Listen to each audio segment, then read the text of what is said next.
12 things I've already quit to minimize and simplify my life in 2025.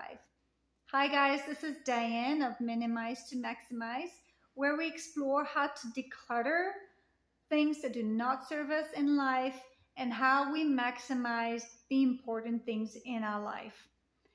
And maybe at the beginning of 2025, you set your New Year's resolution.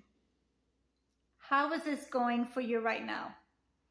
This is March, so right now it's almost the end of winter, the beginning of spring, and a full quarter of the year is almost over already.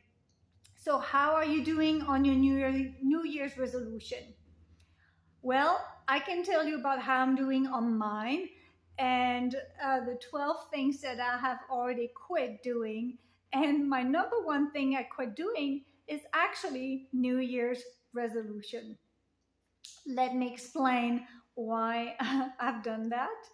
I am notoriously famous by people who know me for setting goals, intentions, writing down my dreams, the things I wish for, and coming up with some plan and organizing to make that goal or that dream come true. So religiously on the 31st of December of every year, maybe not every year, but in the last few years of my life, I took the time to write down my goals, to think about them, to allow myself to dream and to decide this is what's going to happen in the next year. New Year's resolution with different aspects of life as it relates to health and work and money, spirituality, contribution, fun, all of these things. I would take a lot of time to consider all these things. But came December 31st, 2024, I decided I am not going to do 2025 New Year's resolution. That doesn't mean that I didn't have intentions for myself and my family for the future, if you will. But in the past, I've set goals pretty specific because I've learned to create SMART goals. I don't know if you follow the trend of goal setting. A SMART goal is specific, measurable, actionable, realistic, and timely. So this is the school I learned the school on goal setting. It needs to have numbers associated with it. It needs to have a time frame specific. And what I have found after a few years of doing goal setting is that I am willing to let go of them. That doesn't mean I don't have an intention, and it doesn't mean I don't have a plan and strong, heart-centered desires for how I want to lead my life and the kind of contribution I want to have. And I'm realizing I am not going to have enough space to finish this video based on my storage space.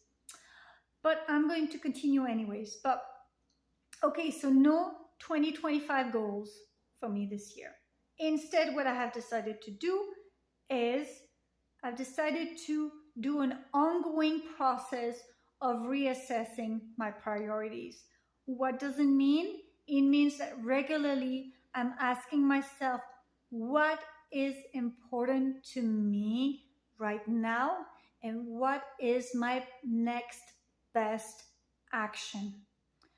It means that I weed out what is not really important and that I focus on what is important at that specific time of my life. Let me give you an example. in January of last year, a year ago, I had come up with all these things that I wanted to do for 2025, including traveling and buying a house and doing all these things. Well, came the end of January 2024, and my husband, our main breadwinner, lost his job. All my plans got pushed aside for what needed to happen, which was income generation, so that we as a family make it financially. It was a big financial stressful time in my life, and so all my lofty goals and dreams and fun things that would happen in 2025 had to be pushed aside. And so the next best action was me stopping homeschooling my child so that I would dedicate more of my time to making money for our family, having a bigger career, and creating more of an income for me and my family. That's what needed to happen, and it was a total logical step. So sometimes priorities change, and might be the case for you too. But don't worry, I do have still 100+ dreams and goals and wishes for my lifetime. And as I'm reviewing them from time to time, I get to pick the ones that are most relevant to me in this season of life for me and my loved ones. So focusing on what's really priority, as opposed to like a boilerplate plan for the year, has worked best for me so far. Number 3, I have quit acquiring objects. Consumption is something that I really wanted to slow down. I am not quitting it 100% because I live in the modern world, and I don't know how to get food for myself. I do not know a lot of the basic skills to have my essential needs and the needs of my family met. So I still need to rely on consuming as a consumer in the society. But the focus has been now more on what is truly needed and essential. So fewer objects, and I used to have like a list of things that I wanted to buy, and would usually be on my shopping cart or my list of to buy, to own, to have, to thrift, whatever. And now I only have 2 things on my list, whereas in the past I had a long list. But these 2 things are things that I'm needed for now. My curtain shower curtain rod broke the other day, and so the water now is spilling outside of the bathtub and shower area when we take a shower. So we need that sooner rather than later. So I am going to be on the lookout for one of those. And the other one that I've been needing is a trash can that encloses the trash. Right now we have an open trash can, and as it's going to get warmer, and it is getting warmer a little bit, I would like to be able to contain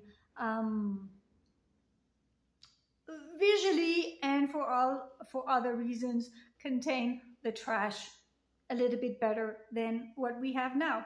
So that's it. That's my list to have and to own. Number 5, less shopping. And by less shopping, I mean I quit going to stores like Target, like thrift stores. I've quit going to department stores or stores that offer mostly non-food items. So now when I go shopping, I only go to the supermarket or to the health food store. I do not browse around in the is to eliminate impulse purchase, because impulse purchase creates clutter. Eventually, it's actually not stuff you really needed in the first place. And so for me, I'm trying to quit impulse purchase altogether by not going to stores that cater to our every desire. Number 6 is I almost quit social media. When I say I quit, it's not a do or don't situation.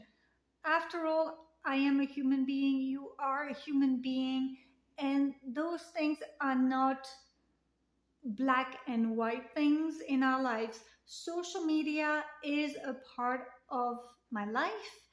And what I did not like is that it would suck in a lot of time without me realizing it. So this year I've wanted to quit social media.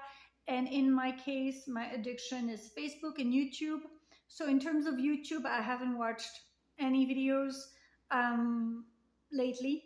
And so I don't feel the desire to watch more videos on YouTube unless it's actually how to DIY skills that I can learn as it relates to taking care of my home or gardening, for example. Those are useful and I will keep them because they're educational. And things that sometimes are related to ecology and environmental impact of the consequences of our actions. Those are also educational, but it's easy to get sucked in and to click one video after another. And my what would I call it? My addiction, or like the social media that I find the most challenging to monitor myself on, is actually Facebook. I've been a Facebook user for 20 years since it began, really, and so I really enjoyed it. But now I'm limiting myself to 5 to 15 minutes per day, and that is the maximum. And my family and I, we put ourselves on social media challenges once a month where we don't check in at all for several days in a row. Number 7. Yes, I can count on my fingers still. I quit sugar. Well, it's not really quit. Once again, I'm sorry, but when I write quit in the title of YouTube, it works much better. But reducing sugar consumption is very important to me, especially since my son is in school, and we're having those conversations a lot, as the access to sugar at the cafeteria, as well as in the classroom, as well as with friends' birthday parties and outings and sports events and sports practice and all these things. The access to sugar is ongoing and constant, and there's plenty of evidence that sugar in large quantity is not really great for our health in general. And we've had this discussion about considering what is excess sugar consumption for ourselves, for us as family and as individuals. What is too much? And that's a question and discussions you can have at home as well. And so we've come up with no sugar challenges for our family. For 7 days per month, we don't eat any sugar at all. The only exception would be fruits for my son, but for my husband and I, we do cut the fruits as well, although it's not a rigid rule in this way. But everything that's processed in the US pretty much has sugar. Everything.